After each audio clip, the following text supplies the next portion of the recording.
Hej, jeg hedder Karen Marie, og jeg vil lige vise, hvordan det er, at I skal aflevere jeres broderi i projekt Æblehaven, sådan så Louise Hindsgavl og jeg, vi kan montere alle jeres smukke broderier på en rigtig flot måde. Vi skal nemlig montere dem omkring en plade. Nu er det her bare et lille stykke pap. Det bliver en mere fast plade, der kommer endeligt.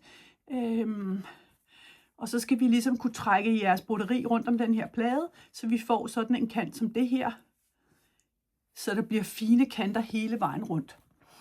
Det er også derfor, vi beder jer om at tjekmåle, at jeres broderi måler 9 cm, når I er færdige med at brodere. Det er ret almindeligt, at broderiet det kryber, mens man arbejder.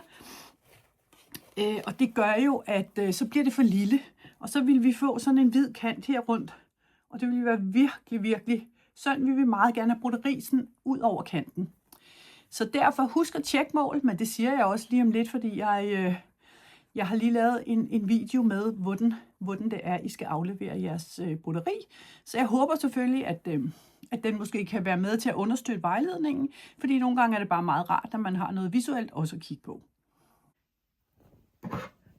Nu vil jeg vise dig, hvordan du afleverer dit broderi, når du er færdig med det. Jeg har her broderet, kan du se. Så har jeg selvfølgelig lige lavet mit tjekmål.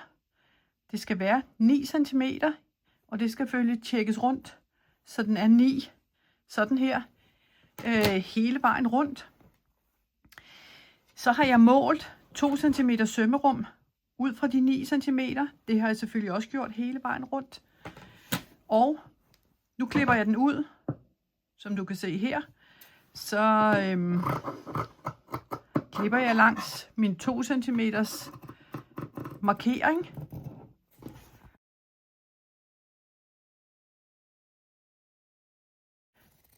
Fordi når jeg har gjort det her, så skal jeg jo rig langs med kanten.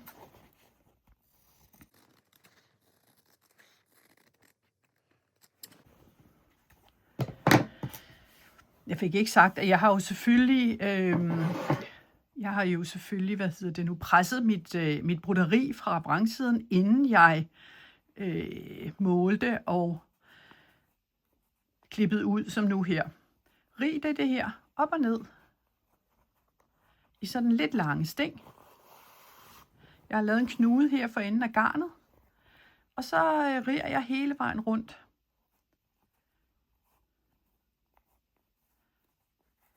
Jeg tror, vi har skrevet 1 centimeter inden. Som I kan se her, så gør jeg det måske mere end ½ centimeter inden. Det skal bare ikke være alt for tæt på kanten. Vi skal jo bruge det her, Louise og jeg, når vi skal spænde jeres broderier op til monteringen. Så det er derfor, vi beder jer om at lave den her lange ridtråd.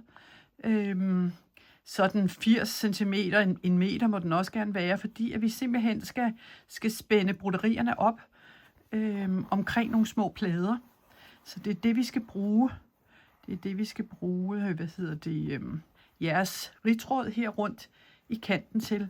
For så kan vi ligesom stramme sammen omkring pladen her, så vi får jeres sømmerum om på bagsiden, så vi kan montere dem helt stramt og glat.